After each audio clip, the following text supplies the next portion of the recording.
예수 선교교회 주일 예배를 하나님 앞에 드리겠습니다. 오늘 말씀의 제목은 만나의 구속사적 의미, 첫 번째 시간이 되겠습니다. 출애굽기 16장 33, 34절 항아리를 가져다가 그 속에 만나 한 오멜을 담아 여호와 앞에 두어 너희 대대로 간수하라. 아론이 여호와께서 모세에게 명하신 대로 그것을 증거판 앞에 두어 간수하게 하였고, 광야에 내린 만나는 하나님께서 직접 사람에게 내려주신 양식으로서 인류 역사상 그 전에도 없었고 그 후에도 다시는 없었던 것입니다. 그야말로 너도 알지 못하고 내 열조도 알지 못하던 양식이다. 신명기 8장 3절과 16절에서 말씀하고 있습니다. 이스라엘 백성이 생전 처음 보는 그것이 무엇인지 알지 못해서 서로 이르기를 이것이 무엇이냐 이렇게 하자 모세가 이는 여호와께서 너희에게 주어 먹게 하신 양식이다. 이렇게 출애굽기 16장 15절에서 말씀했죠. 이스라엘 백성은 그 양식을 이것이 무엇이냐 히브리어로 만후라는 뜻으로 만나라고 불렀습니다. 출애굽기 16장 31절에 있습니다. 신구약 성경에는 만나에 대한 언급이 자주 나타나고 있는데 구절이 너무 많습니다. 그래서 생략하고 만나의 모양과 맛을 비롯해서 만나가 내렸던 기간이라든가 만나를 조리하는 방법이라든가 이 여러 가지 각 부분에 대해서 하나님의 놀라운 구속사적 경륜이 무궁무진하게 담겨 있습니다. 하늘에서 내린 만나의 출처와 그 명칭, 이스라엘 백성이 광야에서 부족함이 없이 줄곧 먹었던 만나는 궁창을 명하시며 하늘문을 여시고 주신 것으로서 그 출처는 하늘이고 하늘에서 내린 것입니다. 이에 따라 만나는 죄송합니다. 하늘 양식 또는 하늘로서 내려온 떡 이렇게 불렸습니다. 만나는 하나님께서 내려주신 것으로 이 땅에서 얻는 소출과는 완전히 질적으로 다른 것이고 먹는 순간 만족스러운 것이었다. 이렇게 시편 105편 49절 하반절에서 말씀하고 있습니다. 그 떡은 사람이 만든 떡이 아니라 바로 권세 있는 자의 떡, 주의 만나였습니다. 신약 성경에서는 신령한 식물 고린도전서 10장 3절에서 말씀하고 있어요. 참으로 만나와 관련한 모든 일은 어느 것 하나라도 사람이 흉내조차 낼 수 없고 오직 전능하신 하나님의 신비로운 능력으로 된 것이다. 신광야에서 처음 내린 신기한 만나. 출애굽해서 만 한 달이 지나서 신광야에 도착했죠. 출애굽 원년 2월 15일에 그때가 출애굽 원년 2월 15일 원년 이스라엘 백성들은 애굽에서는 고기가마 곁에 앉아서 떡을 배불리 먹었었도다. 이렇게 하면서 이제 불평을 늘어놓았어요. 이때 모세와 아론에게 이 광야로 우리를 인도하여 되어 이 온 회중으로 굶주려 죽게 하는도다. 이렇게 원망을 시작했습니다. 이스라엘 자손은 쇠펄무와 같은 애굽에서 굴욕적인 종노릇을 하며 말할 수 없는 비참한 생활을 했어요. 그러나 그때를 수치스러워할 줄 모르고 오히려 아름답게 미화하고 마치 먹고 사는데 전혀 문제가 없었던 것처럼 자랑 삼아 허풍을 늘어놓았던 것입니다. 저들의 원망은 단순히 배가 고파서가 아니라 성경 말씀에 의하면 저희가 저희 탐욕대로 식물을 구하여 그 심중에 하나님을 시험한 것이었다. 이렇게 말씀하고 있어요. 그런데 하나님께서는 단 하루도 지체하지 않으시고 그들에게 만나와 매출하기를 약속하시고 특별히 만나를 중심으로 한 규례들을 주셨어요. 출애굽기 16장 4절 5절을 보면 그래서 출애굽기 16장 12절 말씀 보겠습니다. 하나님께서 말씀하시기를 내가 이스라엘 자손의 원망함을 들었노라. 그들에게 고하여 이르기를 너희가 해질 때에는 고기를 먹고 해질 때는 고기를 먹고 아침에는 떡으로 배부르니 나는 여호와 너희의 하나님인 줄 알리라. 이렇게 확실한 약속을 하셨습니다. 그러나 저들은 하나님을 대적해서 말하기를 광야에서 능히 식탁을 준비하시랴. 그분이 능히 우리를 위해서 떡을 주시고 그 백성을 위해서 고기를 예비하시랴. 이렇게 하면서 하나님을 끝까지 시험했어요. 시편 78편 18절로 20절 말씀 볼 때, 죄송합니다.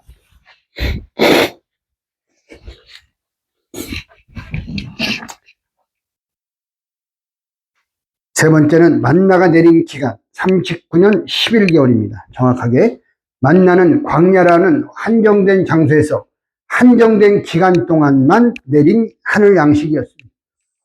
이는 이스라엘이 진행하는 곳마다 사시사철 구분 없이 주어졌으며 약 200만 명에 달하는 백성에게 부족함 없이 충족하게 주어졌습니다.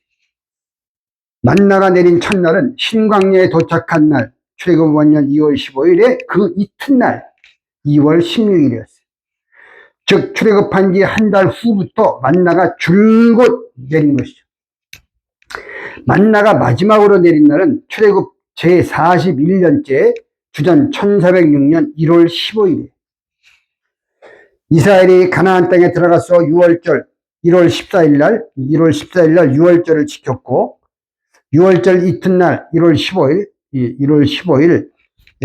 그 땅 소산을 먹었는데 그날에도 만나가 내렸어요. 그리고 그 다음날 16일 날 만나가 그쳤어요. 여호수아 5장 10절로 12절에 말씀하고 있습니다. 만나가 내린 기간은 출애굽한 지 한 달, 원년 2월 15일부터 시작해서 출애굽 41년 1월 15일까지 정확하게 39년 11개월 동안 내린 것입니다. 출애굽기 16장 35절에서는 만나가 내린 총 기간을 가나안에 이르기까지 40년이었다 이렇게 말씀하고 있습니다. 만나의 모양과 구속사적 의미에 대해서 살펴보겠습니다. 성경에 만나의 모양에 대해서는 3번 기록되어 있어요. 작고 둥글며 서리같이 세미한 것, 출애굽기 16장 14절. 가시 같고도 희고, 출애굽기 16장 31절과 민수기 11장 7절의 상반절에 있습니다. 모양은 진주와 같다. 민수기 11장 7절 하반절에서 말씀하고 3군데 말씀하고 있습니다. 만나의 모양은 구속사적으로 다양한 의미를 함축하고 있습니다. 첫째, 작고 세미하다. 출애굽기 16장 14절에서는 이슬이 마른 후에 드러난 만나의 모습을 설명하면서 작다와 세미하다 이렇게 설명하고 있는데 똑같은 히브리어 성경에는 다크라는 단어를 사용하고 있어요. 다크는 으스러진, 여윈, 매우 작은, very small 이라는 뜻을 가지고 있어요. 어떤 형태가 작다는 것을 의미할 뿐만 아니라 어떤 소리가 작다는 것을 의미할 때도 사용되었어요. 만나는 마치 소리처럼 아주 작게 보였어요. 너무나 작아서 누구나 무시하게 되고 보잘것없이 보였던 이 만나처럼 예수님의 생애는 작고 세미한 만나와 같이 무시당하는 생애였습니다. 이사야 53장 2절에서 말씀하고 있죠. 그분은 작은 마을 베들레헴에서 태어나시고 미가서 5장 2절 그것도 강보에 쌓인 채 짐승의 구에서 태어나셨습니다. 그분의 말씀은 사람들에게 무시를 당했습니다. 요한복음 1장 46절이라든가 7장 14, 15절, 52절에서 말씀하고 있어요. 고향 땅 나사렛에서는 환영은 그냥 배척을 받으셨습니다. 심지어 예수님의 형제들도 처음에는 예수님을 메시아로 믿지 않았죠. 나중에 믿었죠. 부활하신 이후. 요한복음 7장 5절에 말씀하고 있어요. 친속들도 예수님을 미쳤다고 했어요. 마가복음 3장 21절에 미쳐서 저놈을 잡아와야 되겠다. 이렇게 친속들이. 바리새인들은 바알세불을 힘입어 귀신을 쫓아낸다고 트집을 잡았어요. 실로 예수님의 전생에는 십자가에서 당하신 최절정의 고통 그 이전에도 많은 인간들에게 수없이 업신여김을 받으시고 무시당하시며 슬픔과 서름을 한없이 겪으셨던 것입니다. 이처럼 예수님께서 하늘 영광 보좌를 버리시고 비천한 자리에서 멸시와 조롱을 받으셨으나 그분은 모든 하나님 백성의 구주이시며 사망을 이기는 영원한 생명의 만나였습니다. 예수님께서는 자신이 바로 하늘에서 내린 만나라 이렇게 친히 말씀했어요. 요한복음 6장 48절 51절 내가 곧 생명의 떡이로라 너희 조상들은 광야에서 만나를 먹었어도 죽었거니와 이는 하늘로서 내려오는 떡이니 브레드 사람으로 하여금 먹고 죽지 아니하게 하는 것입니다. 나는 하늘로서 내려온 산떡이니 사람이 이 떡을 먹으면 영생하리라. 나의 줄 떡은 곧 세상의 생명을 위한 내 살이로라 하시니라. 하나님께서 이스라엘 백성에게 작은 만나를 먹였듯이 마지막 때 종말에는 작은 책을 갖다 먹으라고 명령하셨어요. 작은 만나가 꿀 섞은 맛이었듯이 작은 책도 입에서는 꿀같이 달았다. 요한계시록 10장에서 말씀하고 있습니다. 그리고 작은 책을 먹은 사도 요한에게 많은 백성과 나라와 방언과 임금에게 다시 예언하여야 하리라. 요한계시록 10장 1절에서 말씀하고 있습니다. 두 번째, 만나의 모양은 가시 같다. 가시는 히브리어로 제라가드입니다. 지중해 연안에서 자생하는 미나릿과 1년생 고스풀의 씨를 말하는 것이죠. 그 씨는 약 3mm 정도로 매우 작습니다. 이 가시는 아무리 메마른 땅에 떨어져도 생명력이 강해서 싹을 틔웁니다. 작지만 강한 생명력으로 마른 땅을 뚫고 올라오는 모습은 영원한 생명 자체이신 예수 그리스도의 모습을 나타내고 있습니다. 예수님께서는 많은 사람으로 하여금 생명을 얻게 하시려고 자기 목숨을 대성물로 바치셨어요. 십자가에 죽기까지 낮아지신 예수님께서는 하늘의 미랄이래요. 네. 가시처럼 하늘이 미랄이래요. 많은 열매를 맺으셨죠. 한편 가시에 해당하는 히브리어 제라가드는 여자의 후손으로 오셔서 십자가에서 고통당하실 예수님의 모습을 시사하는 듯 합니다. 제라가드 할 때 제라는 후손이라는 뜻이에요. 예수님께서도 여자의 후손, 여자의 제라로 오셨다. 창세기 3장 15절, 마태복음 1장 16절에서 말씀하고 있어요. 또한 가드는 미나릿과의 식물인데 가다드라는 동사에서 유래했어요. 가다드는 관통하다, 깊은 상처를 받다라는 뜻으로 시편 94편 21절에서는 무죄한 자를 정죄하여 피를 흘리게 하는 것을 나타낼 때 사용되었어요. 이 단어가 왕상이라든가 마태복음 27장 4절 이 단어가 쓰이고 있어요. 가다드. 실로 예수님께서는 아무 죄도 없으신 무죄하신 분인데 십자가에서 가시멸관과 못과 창으로 온몸에 깊은 상처를 받으며 고통을 당하셨다. 이 만나를 통해서 보여주고 있는 거예요.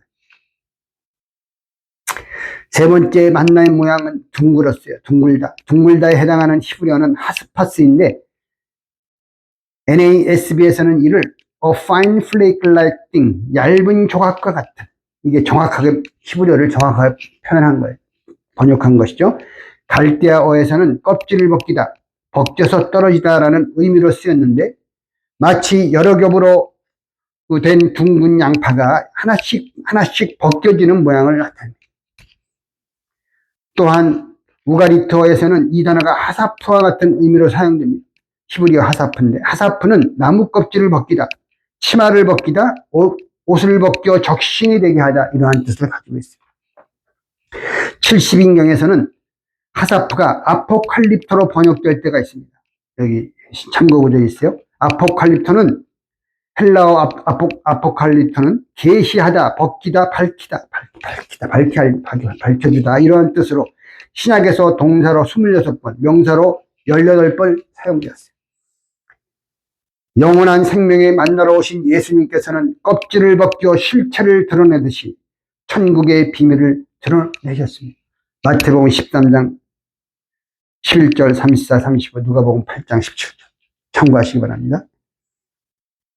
그러나 사람들이 그 비밀을 깨닫지 못하자 십자가에 달리시기 전날 밤에 이것을 너에게 비사로 일렀거니와 때가 이르면 다시 비사로 너에게 이르지 아니하고 아버지에 대한 것을 밝히 이루리라.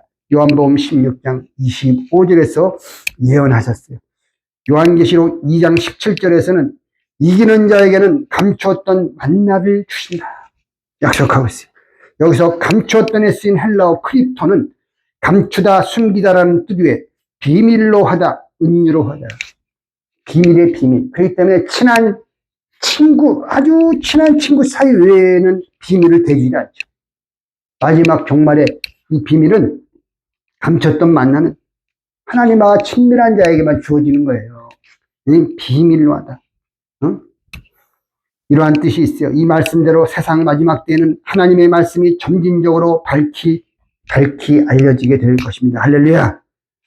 요한복음 10장 2절과 22장 10절, 요한복음 16장 25절 참고하시기 바랍니다. 네 번째 모양은 희다.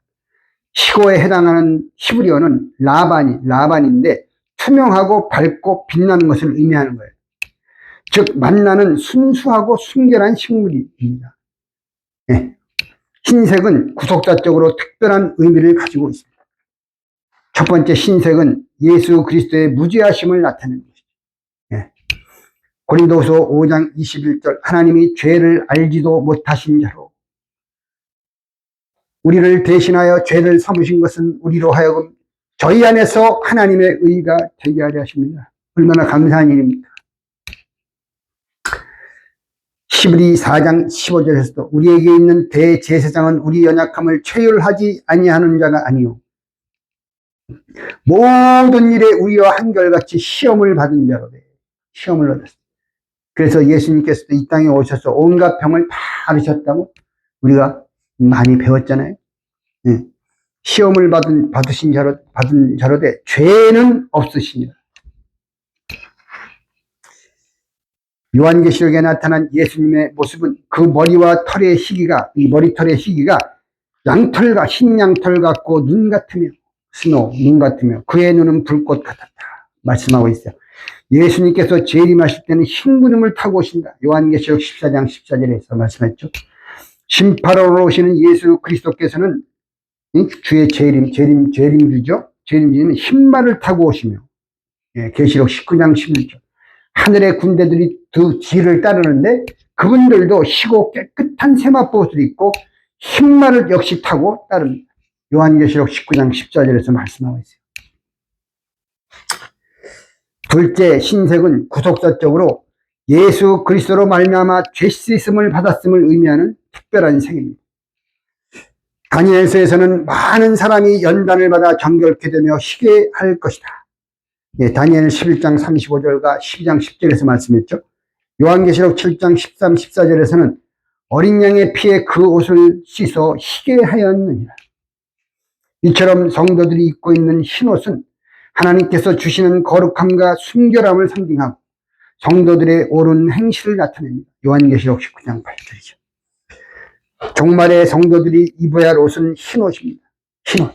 요한계시록 3장 4절 5절 18장 18절 요한계시록 3장 18절 4장 4절 7장 9절 19장 14절에 흰옷이 나와요. 성도들이 입어야 할 흰옷이다. 마지막 다섯 번째로 만나의 모양은 진주 같다. 모양이라는 단어는 히브리어로 아인인데 눈, 샘물을 뜻하는 단어예요. 그러나 색을, 컬러를 뜻할 때도 이 단어를 씁니다. 이 색이 진주 같다 그런 뜻이죠. 진주에 해당하는 히브리어는 베돌라흐로 구약성경에서 민수기 11장 7절과 창세기 2장 12절 두 곳에서 사용되었어요. 창세기 2장 12절에는 하윌라 온 땅에 있는 보석 중에 하나가 이 베돌라흐가 있어요.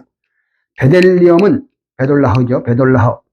영어 성경에 미델리엄이라고 이렇게 번역되어 있어요. 베델리엄은 우리말로는 호박이라는 보석이 호박. 호박이라는 보석으로 알려져 있는 보석인데 이 호박은 속이 다 보이는 투명체예요, 투명체. 그러므로 만나는 그 색깔이 값진 보석처럼 투명하기 때문에 영롱한 빛을 내고 있었음을 알 수 있죠. 얼마나 신기합니까? 그 만나가 막 전 지면에 이렇게 깔렸는데 막 보석처럼 네? 영롱한 빛을 띠고 있었어요. 이스라엘 백성들이 흔하게 먹었던 만나가 에덴 동산 주위에 있었던 영롱한 빛을 내는 보석과 같은 모양이었어요. 시사하는 바가 크죠. 예수 그리스도는 온 천하를 주고도 바꿀 수 없는 귀하고 값진 보배라고 마태복음 13장 44절로 48절에서 말씀하고 있어요.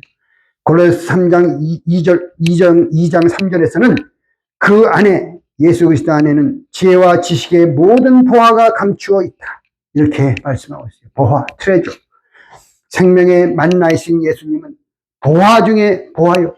하나님의 비밀이 우리의 영광의 소망입니다. 할렐루야. 외식하는 서기관들과 바리새인들은 겉으로는 아름답게 보이나 그 안에는 모든 더러운 것이 가득하였다. 마태복음이나 누가복음에서 말씀했죠. 예수님께서 친히 말씀했어요. 외식하는 서기관들과 바리새인들이요, 화 있을진요, 이렇게 말씀했어요. 그러나 예수님께서는 겉과 속이 같으신 참으로 세상에서 가장 투명한 참 보석이십니다. 할렐루야. 다음 시간에 강의를 계속하고 기도 올리겠습니다. 사랑의 아버지 하나님, 오늘도 거룩하고 복된 주일날 하나님께 예배드리게 하시고 주의 말씀을 듣게 하심을 감사드립니다. 사람이 떡으로만 살 것이 아니요 하나님의 입으로 나오는 모든 말씀으로 살아야 한다고 말씀하셨습니다. 오늘 말씀을 통하여 영원한 생명에 만나러 오신 예수님을 깊이 묵상할 수 있도록 은혜를 베풀어 주시니 진심으로 감사드립니다.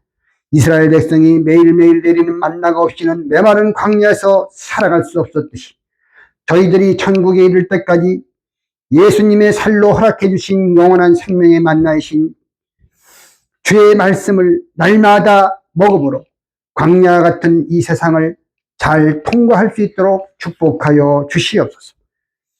참 만나이신 예수님은 온 천하를 죽어도 바꿀 수 없는 보화 중에 보화라는 사실을 잠시도 잊지 말고 그 보화를 끝까지 잘 간직하는 저희 모두가 되게 축복해 주시옵소서. 우리 구주 예수 그리스도의 이름 높이 받도록 간절히 기도드리옵나이다. 아멘. 감사합니다. 한 주간도 주신 말씀을 통하여 하나님의 은혜 가운데 승리하시고 은혜롭고 복된 삶을 사시기를 주님의 이름으로 축원드립니다. 감사합니다.